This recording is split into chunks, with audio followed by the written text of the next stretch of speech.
Hello, it's Jeta, and today I'm going to be showing you my bookshelf. I've had so many requests to do a bookshelf tour and I've finally decided to film it. So yeah, I'm going to be going through every single book, telling you a little bit about it, what it is, and just showing you how I organise them. And then I also will be showing you the little book cart trolley as well, and showing the books on there too. So the first book is Atonement by Ian McEwan. I haven't actually read this yet, but I've heard such great things about it, and I actually have to read it for my A-level English literature course, and I'm just so excited to dive right in. Then I have The Death and Life of Sylvia Plath, which is all about Sylvia Plath's life and the events which led up to her death, as well as looking at her poetry in comparison to her life. And because I have to study Sylvia Plath's poetry for A-level, I thought that this would be a good read, so I'm excited to read that as well.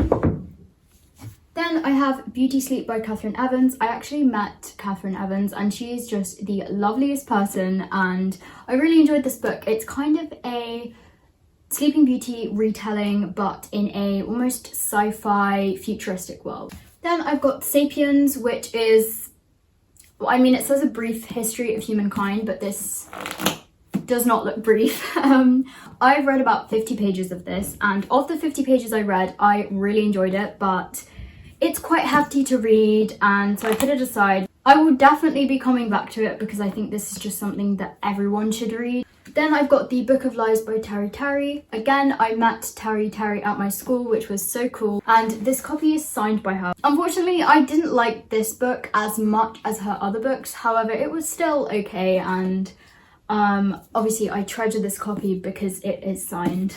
So then I've got Tess of the D'Urbervilles by Thomas Hardy. As you can see, I'm halfway through this book and I'm really enjoying it so far. And then I have The Metamorphosis and Other Stories by Franz Kafka. My uncle actually gave this to me as a birthday present because he said that this is one of his favourite, if not his favourite book of all time, and I still haven't read it yet because I haven't actually read it yet because when I received it, I think I was just a little bit too young to fully understand it, but I'm hoping to read it this year. It's basically about a traveller who unexpectedly turns into an insect, which is very strange, but at the same time, I feel like there is definitely a lot of underlying metaphors and just meanings in this book. So then I've got The Perks of Being a Wallflower by Stephen Chbosky. One of my favourite books, just incredibly written, all in letters, which I just think is such a beautiful way to tell a story. And if you are a teenager, I would highly recommend that you read this because I think it just depicts being a teenager in such a raw and real way, and I just loved it so much. Then I've got This Lie Will Kill You by Chelsea Pitcher. Then I've got Spark by Alice Broadway. This is the second book in a trilogy. I kind of bought this trilogy for the covers. Probably not the best idea because you shouldn't really buy a book based on the cover, but I mean, look at these, they're just beautiful. But I'm not gonna lie, I do think that the cover is better than the book itself. Yeah, let's just put that up there. And then I've got The Diary of Anne Frank, which, I mean, if you haven't read it already, what are you doing? It, I think, is one of the most poignant stories to emerge from World War II, and it's absolutely heartbreaking to read, but equally it was so fascinating to read into the mind of Anne, who at the beginning of this diary is only a young girl, and by the end she is well into her teenage years, and just her change and growth throughout the book is so amazing, and I would highly recommend to anyone. And then I've got this beautiful edition of Pride and Prejudice by Jane Austen. I've actually only gotten to chapter 5 of this book because I had to put it down due to the fact that I had to read some other books for English A-level transition work, but I will definitely be getting back to this because of the 5 chapters that I did read, the writing is just so simplistic and accessible, and it just seems like it's going to be the most romantic love story, and I'm really excited. Then there's Ink by Alice Broadway. As I said, it's part of the trilogy. This is the first book. If you want to know what it's kind of about, it's in a world where your kind of every action and deed that you do is printed on your skin as tattoos. So a very interesting premise. However, I felt that it could have been executed slightly better, but it was still worth the read. So then I've got The Hate You Give by Angie Thomas. I really enjoyed this book, but I also think that it's just so important for everyone to read. I learned a lot from this book, so I think that you should definitely read it. Then I've got This Is Going to Hurt by Adam Kay, The Deadly Dare Mysteries by Mallory Blackman. But unfortunately, I haven't read this book yet. It was a leaving present from my primary school, and for some reason I just never got around to reading it. Then I've got The Green Glass Sea by Ellen Klages. Read this book years and years and years ago. However, I don't know what it's about, so maybe that says something about the book. Okay, moving on. So then I've got The Freedom Maze by Delia Sherman. Then I've got More of Me by Catherine Evans, another Catherine Evans book. I actually preferred More of Me to Beauty Sleep. I thought it was fantastically written and the story was even more intriguing than Beauty Sleep.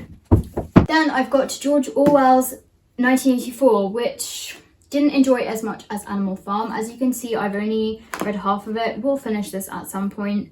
I thought the world building was fantastic, but there was a lot of potentially unnecessary chapters in this and it just felt like it dragged on a little bit too long. So then I have The Lovely Bones by Alice Sebold. I started reading this around exam season, which was a bad idea. Shouldn't have read it then because it is quite a heavy book and I think that is why I just couldn't stomach it and ended putting it down. I definitely want to pick it back up again, but it's about a girl called Salmon and she was murdered when she was 14 and essentially she is the narrator throughout the book, which is quite an interesting form and style, which I quite liked. This is actually my mum's copy, but I've just borrowed it for the meantime. Then I've got 13 Hours, which is a cleverly written thriller.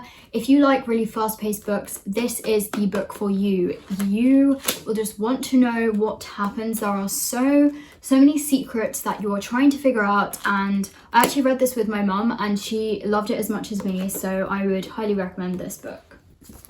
Then I've got Genuine Fraud by E. Lockhart. I met E. Lockhart, which is crazy, and this book is actually signed by her, I think. Yep, look at that.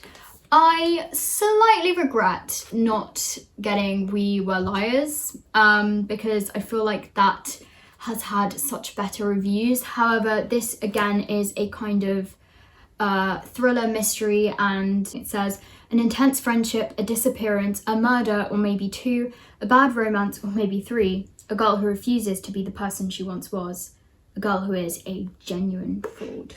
So seems extremely interesting. So yeah, I really don't know why I haven't read that yet. It seems to be a running theme here of me just not really being sure why I haven't read the books on my actual shelf yet. But it's fine. Then I've got Switched, Torn, and Ascend by Amanda Hocking. This trilogy is probably the first fantasy books that I read and I really enjoyed it. I thought the romance was on point with this book, but at the same time, you really understood what was going on. The world building was great and I just loved this series. Then I've got Wonder by R.J. Palacio. This book had such an influential role in my life when I was in year 4. I read it 4 times in a row in year 4, like literally finished the last chapter and then just flicked straight back to the beginning again.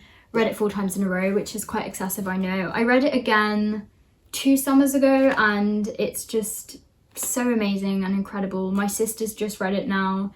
I think it's the most beautiful story of kindness and perspective. I really felt a connection to Via because I could really relate to some of her feelings that she was having, and yeah, just this book is incredible. I've actually got Augie and Me, which is 3 extra stories from Wonder, but my sister is currently reading it, so I think she has that, but it would normally be here. Then I've got Small Island by Andrea Levy. Again, I have to read this for A-level English literature, but it seems really, really interesting. It's set in 1948 and England is just still recovering from World War II, but there are many Jamaican men who joined the RAF to fight Hitler and now are still in England, but it's still difficult for them to fit in and integrate because they just don't feel welcome. There are 3 characters which the story revolves around and it just seems like an incredible story. Then we've got We Are All Made of Molecules by Susan Nielsen, The Northern Lights by Philip Pullman, On Earth We Are Briefly Gorgeous by Ocean Vuong, The Melancholy Death of Oyster Boy and Other Stories, and this is by Tim Burton. Tim Burton is an amazing poet and it is so sad and annoying that he hasn't written more poetry anthologies. I love that the poems appear to be so innocent and childlike, but when you actually really unpick the poems and look deeper into the meaning, they're actually extremely dark and melancholy, and it is a very sad collection of poetry, but probably one of my favourite anthologies, if not my favourite poetry anthology that I've ever read. Then we've got Normal People by Sally Rooney. Loved this book so much. It is one of the most raw romance stories I've ever read. Obviously, I feel like everyone's heard about it now, but yes, it's incredible. I really want to read Conversations with Friends as well by Sally Rooney, but I think maybe I should read the books on my shelf first before buying any more books. And then I've got The Graveyard Book by Neil Gaiman. I've got Caroline by Neil Gaiman as well. I Capture the Castle by Dodie Smith, which is actually my best friend's favourite book of all time, and she's been nagging me to read this book for years, so I really need to hurry up and read it. Then I've got Scar by Alice Broadway, The Colour Purple by Alice Walker, Milk and Honey by Ruby Kaur, On a Scale of 1 to 10 by Saleen Scott. I did enjoy this book, however it is quite heavy because it does contain scenes of self-harm and it does deal with very heavy mental health issues. So if you're struggling with maybe not the best mental health right now, I would not say to read this because that could be quite triggering. But I did think it was such a raw, real and authentic way of portraying mental health. I thought it did depict mental health very well because it did not romanticize it at all, which is what some books seem to almost be doing, which extremely frustrates me, but this book didn't do that, so I was very happy. Then I've got A Room with a View by E.M. Forster. Haven't read this, probably will by the time that I upload this because I have to read this for A-level English literature and I'm excited to read it. It's another lovely classic which don't really know too much about, but yeah, I will let you know my thoughts when I do read it. Then we have the chunky book off the shelf. So this is David Copperfield by Charles Dickens. We love a bit of Dickens. Love David Copperfield as a story because I did read the abridged novel when I was younger. But this is the original, the essentially 1,000-page original. I gave the goal to myself that I would read this year in 2021. I am highly doubting that I will be able to read this year. I do want to read it at some point though because I really enjoyed David Copperfield and I want to read the actual book. For now, that will live on the shelf. And then lastly on this shelf, I've got Notes on a Scandal by Zoe Heller. Found this in a charity bookshop and just thought it looked quite good and decided to get it because it was only like £2. So yes. Then we have a little, are these books gonna fall? No. We've got a little bird house box made of wood, which I actually made, and on the top there is a series of unfortunate events book as the roof, and on the back we've got the eye from a series of unfortunate events. Made this at school in DT in like year 9 and just use it to store my mascara and random makeup. I don't have very much makeup, but what I do have I just put in here, but it doubles as a book holder, which is quite useful. So then on the top shelf, I first have The Adventures of Huckleberry Finn. Then I have The Little Prince. Oh, I love this edition. It's so beautiful. Then underneath that, I have Lucia Lucia. This is actually one of my mum's books, but I really want to read it at some point. Then I have The Lion, the Witch and the Wardrobe. I found this copy in a charity bookshop and I absolutely love it. So then moving on to the other side, I first got The Handmaid's Tale. This is one of my favourite books of all time. Margaret Atwood is an incredible writer and I love it so much.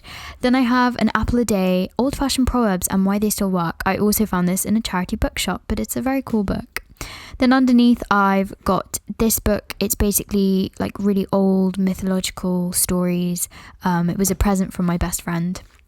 Then I've got the Handmaid's Tale graphic novel, which I really love as well. The illustrations are incredible. Now here in all their glory is the Series of Fortunate Events. These are the best children's books that exist in my opinion, and my favourite is The Slippery Slope, if you didn't know. Then coming across my room to the little book trolley cart. So down here I have my Harry Potter illustrated editions 1 to 4. I don't have the other ones because they haven't released them yet, but under the Harry Potter books, I have a couple of plays which my drama teacher kindly gave to me to read. And then here in the corner, I have this massive book, and it is the complete collection of William Shakespeare's work. My cousin kindly gave this to me, and it's beautiful. I feel like it would be a life's goal to read all of his works, but it is also just a gorgeous book. So now coming over to the second shelf, I first have a picture book, which was my favourite one to read with my mum when I was younger. Then I have Big Ideas for Curious Minds, which is basically an introduction to philosophy. I then have Goodnight Stories for Rebel Girls 1 and 2, incredible books. I then have The Little Prince, the graphic novel, which was a present from my auntie, so I will always cherish that. I then have Monsters by Sharon Dogger, which is the story of Mary Shelley, who wrote Frankenstein. Then Animal Farm by George Orwell. Macbeth by William Shakespeare. The Diary of the Wimpy Kid, I think it's like the Ugly Truth one or something like that. I really liked this one when I was younger. Fly Girl. The Art of Being a Brilliant Teenager. Then I've got Gillian Clarke's Selected Poems. The Merry Wives of Windsor by William Shakespeare. This is my mum's copy, so again, it's just such a cherished book, even though I haven't read it yet, but it's absolutely beautiful. It's just so old and worn and I just love it so much. Then I've got Titanic. It's from the kind of My Story series, but I never ended up reading it. Then I have a play called Speech and Debate, which got given to me when I went to my older cousin's careers fair. I ended up having a really good conversation with the drama person there, and she ended up giving me this play, which was really cool. Oh, and on top I've got The Psychopath Test, which my cousin lended to me, so it's not actually my book. And then I have this book called Understanding Epilepsy. My mum actually has epilepsy, which is why I have this, to kind of understand a bit more about the science. I've then got Liddy. I think I got this from a charity shop years and years ago.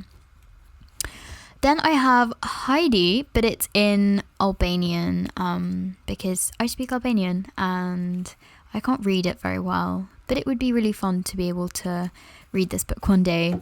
I've then got this short story called Naught Forever. It's one of the kind of free World Book Day books that you pick up, but it was a really good short story.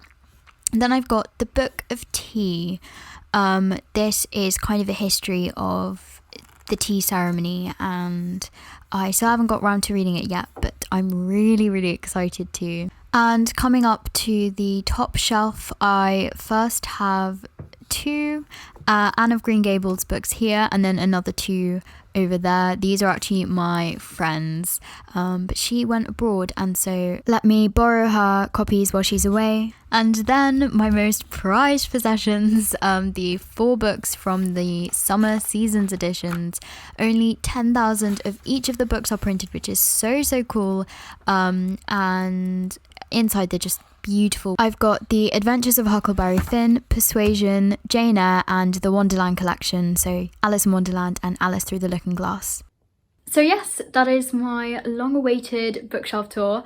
I actually am filming this quite in advance to when I'm actually going to be uploading it, but I hope that you enjoyed it nonetheless. I had so much fun filming it and just going through every single one of my books. But yeah, I hope you have a lovely day. Bye!